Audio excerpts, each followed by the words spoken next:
Namaskar viewers, and I hope you're having a good quarantine time and making the best use out of it. And a lot of developments happen. But today we are going to focus on something which is very important to us because I think post-corona world will see a lot of challenges with people coping with uh, temporary depression about from the loss of job and what other things may happen, but there is always a positive side to it. So in this episode I'm going to focus on a particular type of meditation which uh, my guest will tell you more, and he has come on this channel many times, and he's going to explain that how those meditations can help you overcome the temporary setbacks. And I'm going to ask him a series of questions. And if you have any questions, you can always text me later on. This is a recorded video, it's not a live video. So you can always text and we can have him answer to you. So without keeping you waiting, I will introduce you to him. His Holiness Bhakti Rasamrita Maharaja.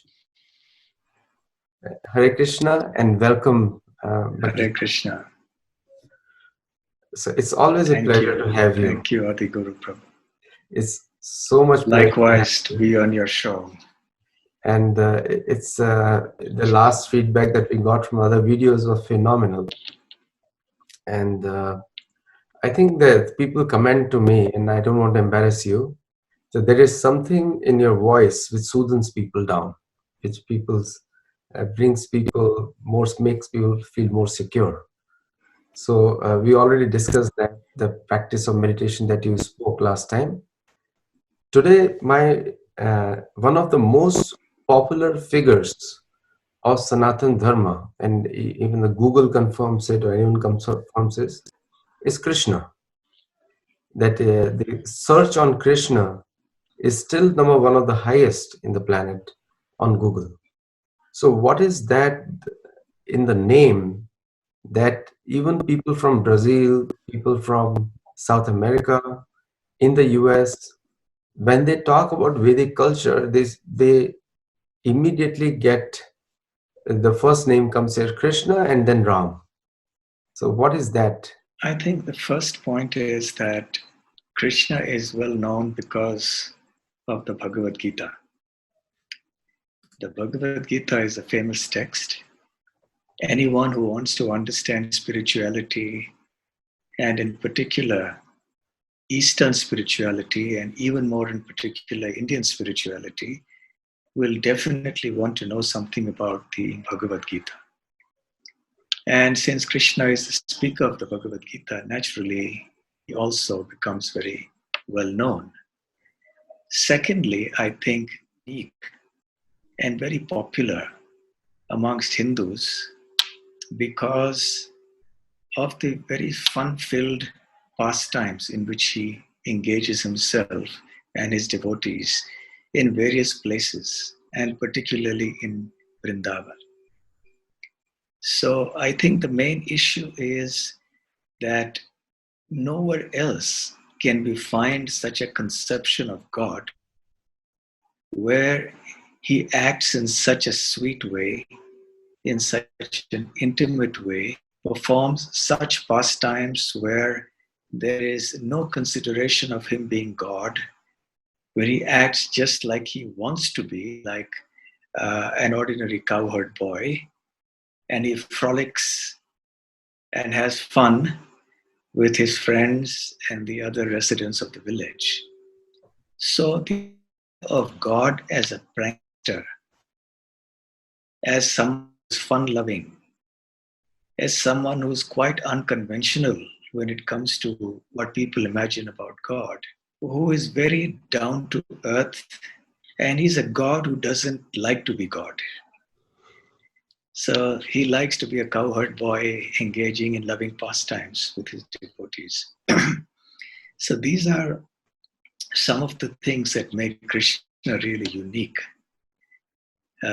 So that is really why probably more and more people seek Krishna on the internet. And also in the last 50 years, thanks to His Divine Grace A.C. Bhaktivedanta Swami Prabhupada, the founder of ISKCON, International Society for Krishna Consciousness, the culture of devotion to Krishna has spread to all corners of the globe. And through ISKCON, Srila Prabhupada has made the world aware of who Krishna is and why he is so unique and important for everyone. You are absolutely right. I think Prabhupada had one of the major contribution to this Krishna movement. And while answering your last question, you mentioned many important points, which I would like to go a little bit deeper into. And one of the things you said, that Krishna doesn't want himself to be a god. And while I'm asking you this question is, the many communities, they have a impression that God is a very punishing person, and he wants to control everything.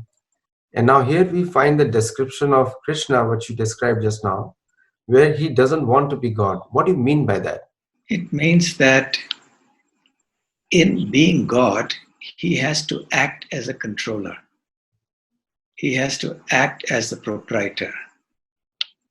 And when it comes to the material world, he has to see the entire material world is going on according to certain laws, and that people who are doing wrong get the suitable reactions from, so it's kind of an official function. It's a kind of a function where you're doing things because you have a position. It's not something very pleasing.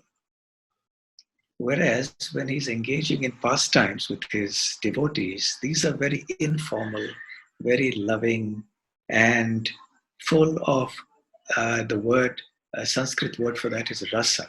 Rasa means a certain kind of a nectar, a certain kind of a mellow, a certain sweetness that comes in those relationships. So, whilst people of this world in general have a conception of God as being the Almighty, the All-Powerful, the one who controls the universe, the one who acts as a punisher, and so on, and indeed, God is all of these things. But as I mentioned, that is his official aspect. Where the Bhagavad Gita and the devotional culture of the Vedic civilization is special is that both into this world an idea of God that goes far beyond this conception of awe and reverence in relation to God. The conception of Krishna as the absolute truth, as God, is a conception of extreme unlimited sweetness. And in the face of such sweetness, these pastimes become much more relishable than the pastime in which God, let us say, punishes the wrongdoers or enacts the tasks of creation, of maintenance and destruction of the universe, and so on. So I'll just give a little example that Srila Prabhupada used to cite, that there was once a prime minister of Great Britain.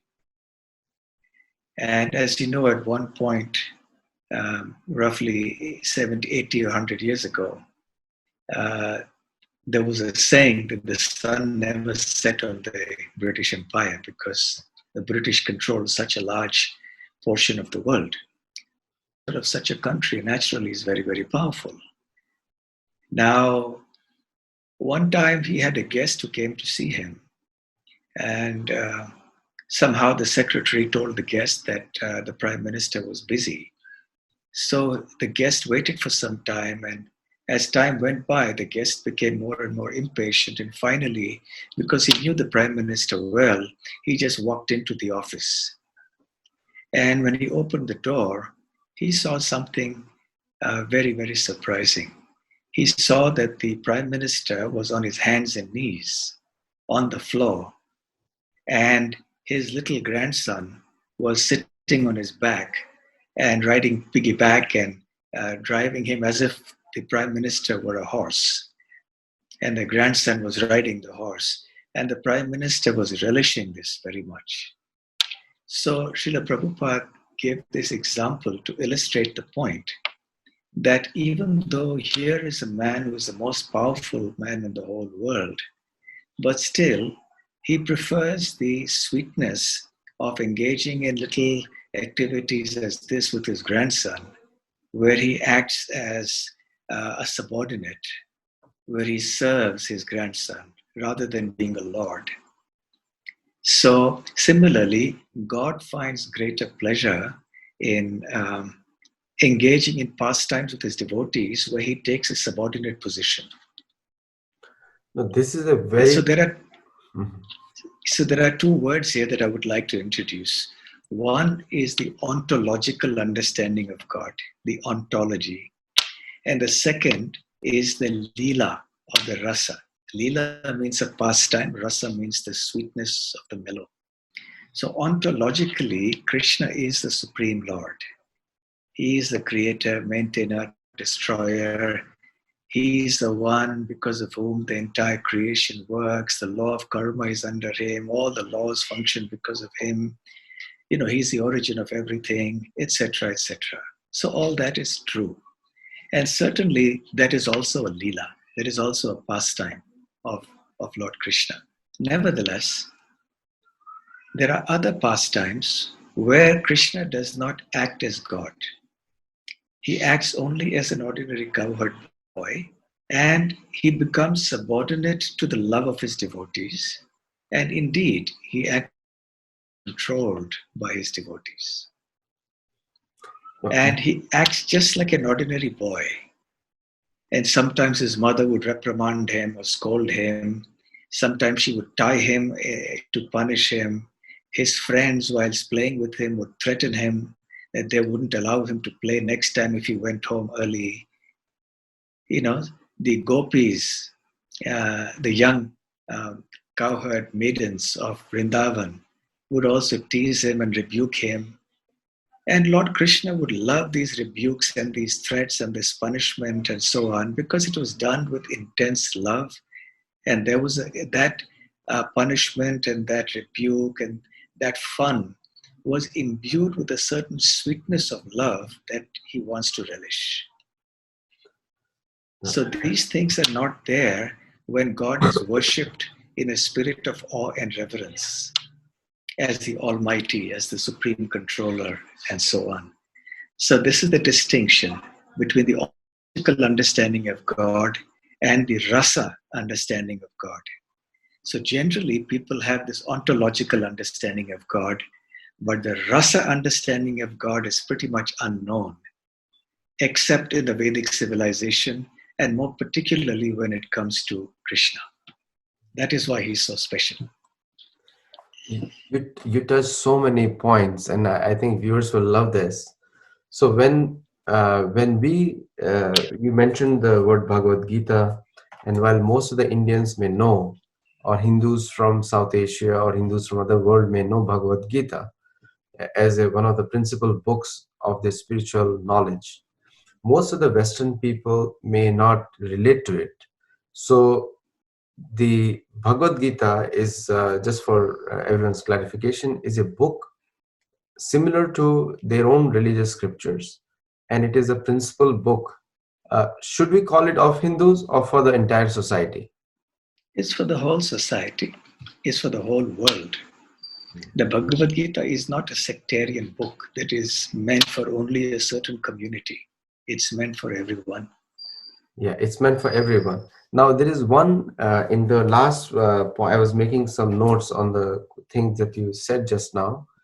Now, you gave a very good explanation about the pastimes, which is the activities of Krishna on this earth, and also the ontological understanding of Krishna. Now, when we hear, mostly we hear a logic that we hear, how can God be a person? And this comes from mostly the people with the background who have not experienced Bhagavad Gita. So how do you explain to them that God is a person? Behind everything there is a person. Let's take some simple examples. Let's say you use the word government. And in our everyday conversation, we use expressions like the government did this or did that. Now, when we say the government did this, it's a kind of an impersonal expression.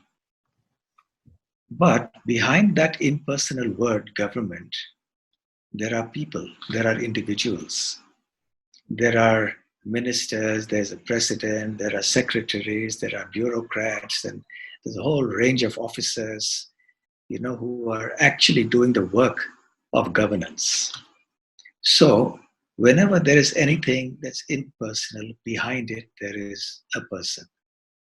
So, a person is one who controls. Controllership is ultimately done by a person. For example, Srila Prabhupada also gave the example of a power station. A power station generates a lot of power. And we may think that the electricity is coming from the power station. Indeed, it is. But the person who's actually making that happen is the engineer who's controlling the power station.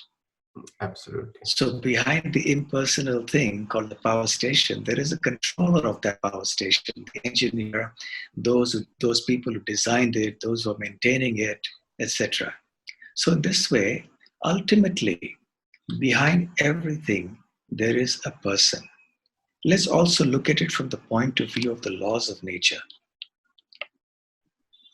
Every law has to have a lawmaker. When you drive on the streets and there is a signal there, red, yellow, and green, and it has a meaning, and someone has installed those lights there, and there is a meaning to it that is supposed to be known by everybody who's driving. And in case someone skips that light, then that person is probably reprimanded in some way. So this entire law, the traffic laws, they may seem to be impersonal, especially nowadays when everything goes on by technology. Even if you skip a traffic signal or you overspeed, you get a ticket at home. There may not be any policeman in sight, but there are cameras and there is so much technology there. So someone may think, well, there is, it's just happening. There's no person involved here. But for a person who has knowledge, he or she understands that behind this technology, behind this impersonal facade of technology, there are people who are managing everything.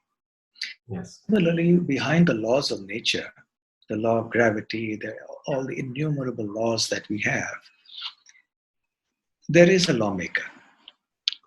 There is a supreme intelligence who must be a person.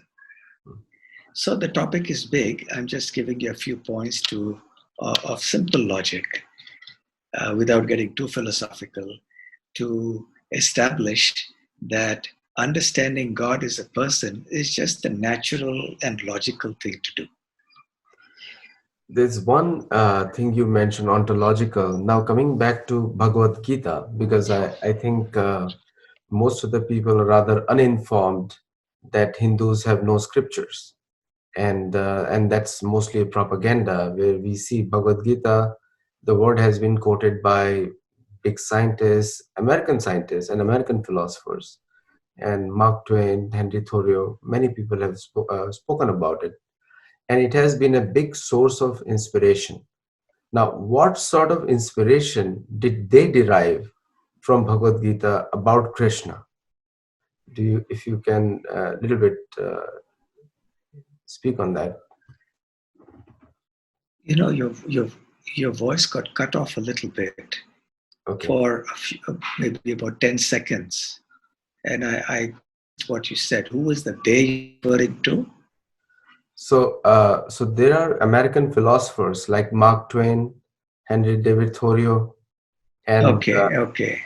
And what is the inspiration that they derive? Because you mentioned that it's an ontological explanation about Krishna, and so what sort of inspiration did they derive from Bhagavad Gita? Yeah, well, because the world was freezing, so I don't know if you're hearing me. Yeah, now please give me an answer. Yes, now. Yes. Okay. So perhaps in those days, people were not as materialistic as they are today. People were more godly. There was more religious culture, you know, and so they understood the value of godliness and spirituality and spiritual texts. And even in those days, a century or two ago, people understood that India was a land of spirituality. Mm-hmm. So obviously, those who were more knowledgeable, more educated, they had heard of India as a place of spiritual culture, and therefore they had heard of Bhagavad Gita. And many of them, like Mark Twain and Oppenheimer famously, the physicist famously quoted the Bhagavad Gita when he witnessed the first atomic bomb testing in America. So they all used to read, or at least had some acquaintance with the Bhagavad Gita, many of them, because they had heard of it as a text of great spiritual wisdom. So I think that goes to show that the glory of the Bhagavad Gita was understood by educated and intelligent people all over the world, even at that time. So there are many topics. um, So there are many topics on Bhagavad Gita, in Bhagavad Gita, on and some of the most popular words in North America are karma, yoga, and I think the one is increasingly becoming popular in the occult spiritualism category is reincarnation in a big way. And I think the credit always goes to many people who have come from India, but especially goes to Bhaktivedanta Swami Prabhupada, the founder of ISKCON. So those topics have literally is in the regular American lexicon. So the people speak about it, openly talk about it, and that has become the representative of what it is in Bhagavad Gita. But there is one controversial topic where people attack Bhagavad Gita, and I'm sure I have written 2 books on Gita, and there's a Prabhupada's Bhagavad Gita as it is. Now that is a caste system, and you and I and people who are students of Bhagavad Gita know that the word caste is not there in the Bhagavad Gita. So would you like to elucidate on that topic a little bit, so that we can remove those misconceptions coming to Krishna meditation on that? Well, the word used in the Bhagavad Gita is Varna and not Jati. Jati is your community of birth, that is caste. But Varna is something different. So the Varna system, as explained by Sri Krishna in the Bhagavad Gita, is not based on birth. It is based on qualification. So he says in the Bhagavad Gita, Chatur Varne Maya Srishtam Guna Karma Vibhagashaha. So there's a verse in Bhagavad Gita where Krishna says that I have established varnas, 4 varnas, which is based on guna and karma. Guna means qualities and karma means activities. So based on one's activities and one's qualities, one is understood to belong to one of those 4 groups. So it's not something that is to be seen from the point of view of birth. For example, the child of a doctor may not become a doctor. Just because someone has a doctor as a parent, it doesn't mean that automatically he or she becomes a doctor. That person will still have to go to medical school, graduate, and only then become a doctor. So similarly, one does of whatever so-called caste, Varna, actually, unless one has the qualities for that, unless one acts according to what is expected of a person belonging to that Varna. there is a great misunderstanding that Bhagavad Gita promotes this kind of birth-based caste system. And that is not the case. What the Bhagavad Gita and the Vedic civilization talk about is about qualification-based Varna system. It's a very logical division of the human society. There are some who are intellectuals and teachers. There are some who are administrators and military people. There are some who are businessmen, mercantile people. There are some who are, let's say, who do labor, who are skilled, who are artisans, who are, do so many other such functions. So there's no question of a lack of dignity in any of these four. But the point is that one is known to be one of these four categories according to the qualification. It doesn't matter which kind of family one has been born in. People who have read Bhagavad Gita, they speak a lot about the yoga and the meditation to a large extent. So, according to you, what is the highest yoga which you recommend, because you have been practicing this for a very long time? So, what is that you recommend? I will recommend what Lord Krishna recommends in the Bhagavad Gita and what Srila Prabhupada, the founder Acharya of the International Society for Krishna Consciousness, recommends, which is Bhakti Yoga. Yoga is ultimately like one ladder, and the different types of yoga, whether it's Karma Yoga, Jnana Yoga, Hatha Yoga, Ashtanga Yoga, they're all rungs in that ladder. And the purpose of the ladder ultimately is to reach God, to reach Krishna. So one can go step by step up that ladder, then come to Bhakti Yoga, and then reach Krishna or God. Or one can take to the Bhakti Yoga process directly and bypass the other stages of Karma Yoga, Jnana Yoga, Ashtanga Yoga, and all of that. So Bhakti Yoga is the process and also the goal. Coming back to this, so throughout the world, there is a deep respect, especially in the coronavirus, what is a pandemic which is going on. People are appreciating a lot of things from the Vedic culture, and the Namaste has become a big cultural respect for India. Namaste, and folding the palms, and that is becoming very common in America as well, in many places, especially in UK. It is becoming more popular now. And another aspect which has really brought attention to the people is, to the world, or the people of the world, is that how cooperatively every citizen of India cooperated with the government of India and helped in that. Do you think that that particular strength of the Indian society comes from Bhagavad Gita? Well, it's not that there was 100% compliance. There were a lot of people who, from all communities, who did flout the lockdown rules, and many who were quite flippant about the whole thing, deliberately.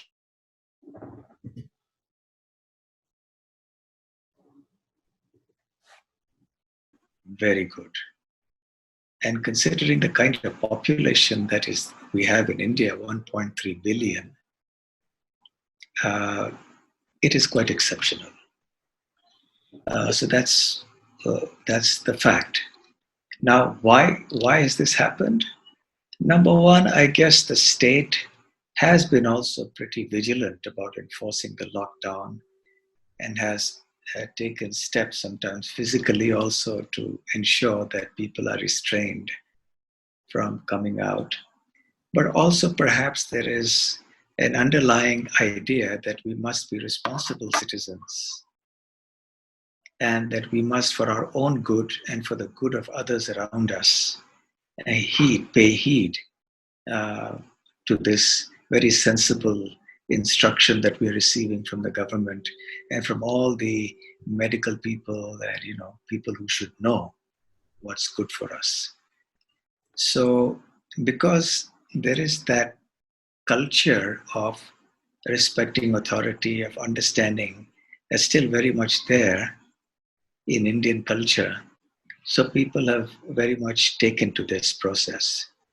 What I have found is that in many other countries, perhaps the culture of independence, is very individual independence and individual freedoms are so strong that it is very hard for any government to restrain people till the situation becomes very, very grave. So probably the kind of culture and the mindset of people has also, in addition to other factors, contributed to a higher degree of compliance with the Yeah, lockdown requirements. yeah, if you compare China's response to coronavirus control and India's response to coronavirus control, there is a vast difference. They use artificial intelligence to enforce compliance and literally tracked every single citizen in China. And the India's response has been mostly emotional, mass appeal, and the way Indians came forward together. And that is a very good example for the world to see, and also a good example of the Vedic culture, or sort of Vedic culture.